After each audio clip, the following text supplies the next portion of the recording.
5, 4, 3, 2, 1. Alien Earth is a brand new series within the Alien franchise, which is based off Ridley Scott's groundbreaking 1979 film, and over the years has grown to include 9 feature-length movies, including crossovers with the Predator franchise, and a great many novels, comics, and video games. This, however, will be the first show produced for television that will feature the iconic Xenomorphs, and fans are excited by the series' potential. According to the information that's been released, Alien Earth will be set 2 years before the original film and will offer viewers a detailed look into the world of the franchise. Today we'll go over everything we know about the new series, refresh our viewers' memories on the adaptations that have come before, and provide some background information about the franchise as a whole.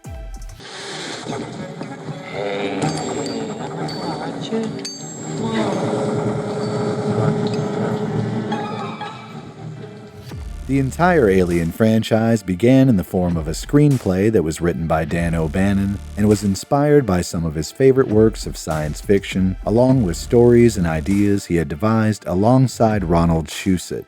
You might recognize O'Bannon's name from his work with John Carpenter on films like Dark Star, or for his later directorial debut in 1985 called The Return of the Living Dead, which became another classic of its genre. The screenplay was pitched as Jaws in space to several major studios, but was eventually purchased by 20th Century Fox, who were keen to greenlight their own big-budget science fiction film after the success of Star Wars in 1977.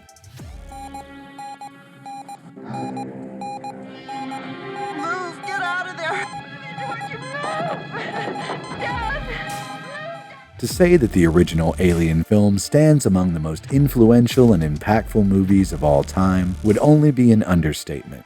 Directed by Ridley Scott, the film would not only launch members of its superb cast to superstardom, but would directly influence and be referenced and parodied by countless media properties in the future. Set in the year 2122, the crew of the spaceship Nostromo respond to what they believe at first to be a distress call, but end up bringing back aboard an unwelcome stowaway, causing the tone of the story to shift to that of a slasher film that just happens to take place in space. Thrust into a leadership position, our protagonist Ellen Ripley tries her best to keep her wits about her as her crew is picked off one by an enigmatic hunter.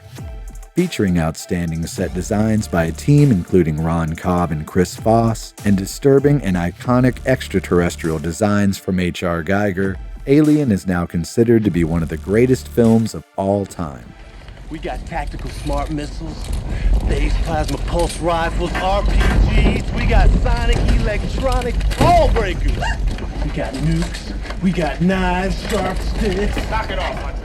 It would take over 7 years before a sequel was finally released. Titled Aliens, the film was written and directed by James Cameron, who was relatively new to the industry at the time. He landed the job on the strength of his screenplays for Rambo: First Blood Part 2 and the original Terminator film, but faced a great deal of opposition during production. Regardless, Aliens was a smash hit. Even today, the film is still considered one of the best sequels and one of the best sci-fi action films ever made.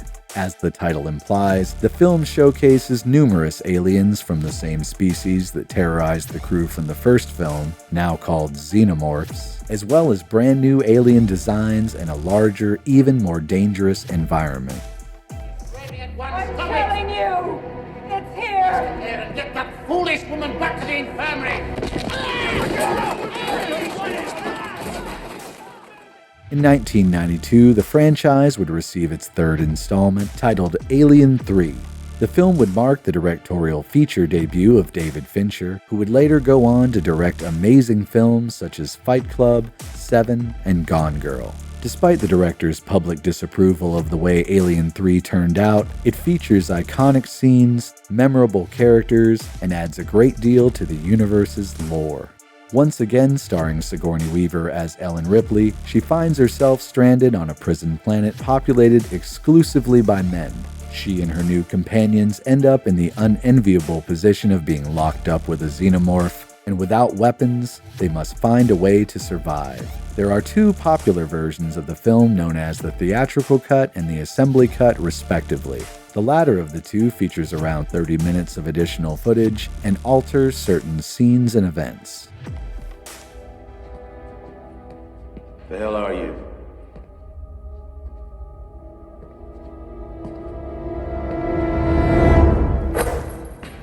Rounding out to fans what's known as the quadrilogy, Alien Resurrection premiered in 1997 and was the last film in the franchise to feature Sigourney Weaver as the main protagonist. It was directed by Jean-Pierre Jeunet, written by Joss Whedon of Buffy and Avengers fame, and features standout performances by Ron Perlman, Winona Ryder, and others as well. Set 200 years after the original trilogy, the plot jumps into motion when a group of military scientists successfully create a clone of Ellen Ripley and use her in their efforts to create xenomorphs of their very own.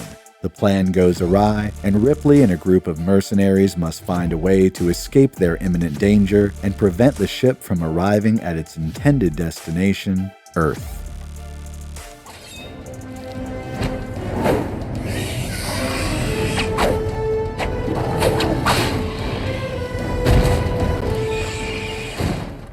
Although they're generally not considered canon by die-hard fans, the Xenomorphs would appear in two crossovers with the Predators in feature films released during the 2000s.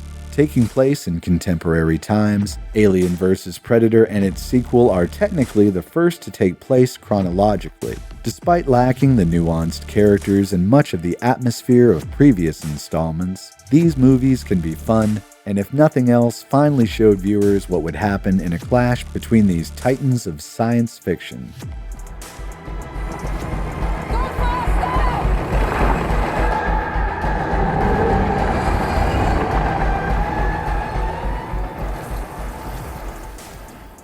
Ridley Scott would finally return to the franchise with Prometheus, which was released to cinemas in 2012. Set in the year 2089, the film takes place in the same universe as previous installments, but attempts to explore new concepts. Aside from the obvious recurring plot elements involving extraterrestrial life, the Alien films have also always prominently featured storylines that involve artificial life, and Prometheus would explore these concepts even more through the character of David. Along with providing a great deal of lore for the series, it continues the franchise's themes of biology, corporate greed, and the dangers of unchecked scientific exploration. Featuring a stellar cast, the film centers on the crew of the Prometheus and their journey into space on a mission to discover the origins of mankind. However, similar to other films in the franchise, humanity's discovery of a new form of extraterrestrial life doesn't go as expected, and the mission becomes a desperate attempt to stay alive.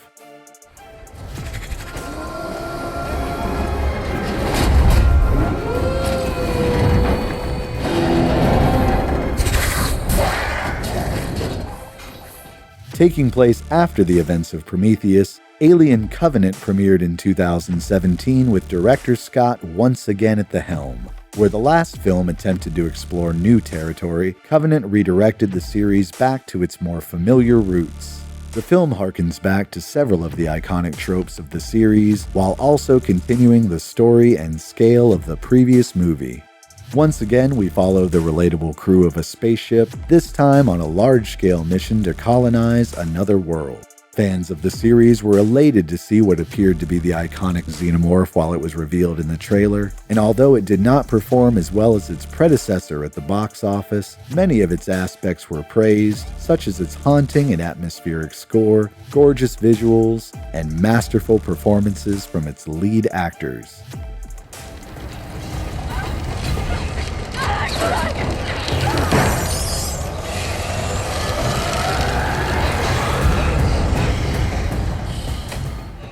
The most recent film to be released, Alien Romulus, premiered in 2024 and was directed by Fede Álvarez. The film takes place in between the events of the first two movies and is filled with nods and Easter eggs to the franchise's earliest entries.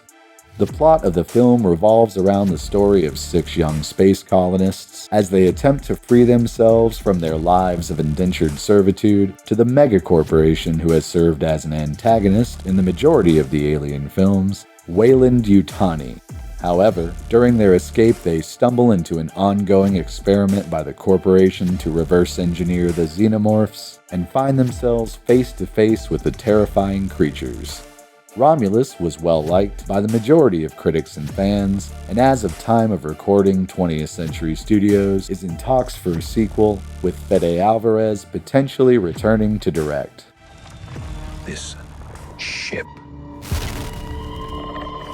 collected specimens from distant planets. Monsters. The upcoming Alien Earth is set to premiere on FX and Hulu in the summer of 2025, with outlets reporting that the first 2 episodes will be released on August 12th.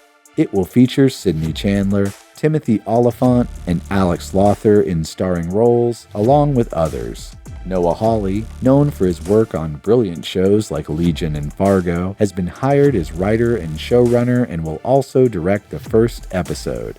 According to Hawley himself, the new show will be more reminiscent of the 1979 film than it will be the more recent iterations such as Prometheus or Alien Covenant. As revealed to us in the trailer, our protagonist Wendy was the first person to transition from a human body to that of a synthetic. According to the official synopsis that was released, when the mysterious deep space research vessel USCSS Maginot crash lands on Earth, Wendy and a ragtag group of tactical soldiers make a fateful discovery that puts them face to face with the planet's greatest threat. We've also learned that aside from the franchise's legendary Xenomorphs, the ship seems to have been transporting a number of other deadly life forms as well, most of which have yet to be revealed. For a full list of the actors scheduled to appear in the show, and additional information that was released after this video's premiere, check out our links in the description below. The risk of what would happen if the Xenomorph menace ever made it to Earth with its vast population has long been teased in the feature films, and up to now has only been explored in extended universe material such as the novels and comics. Fans are hopeful that the first ever live-action show based on the Alien franchise will finally deliver on that idea.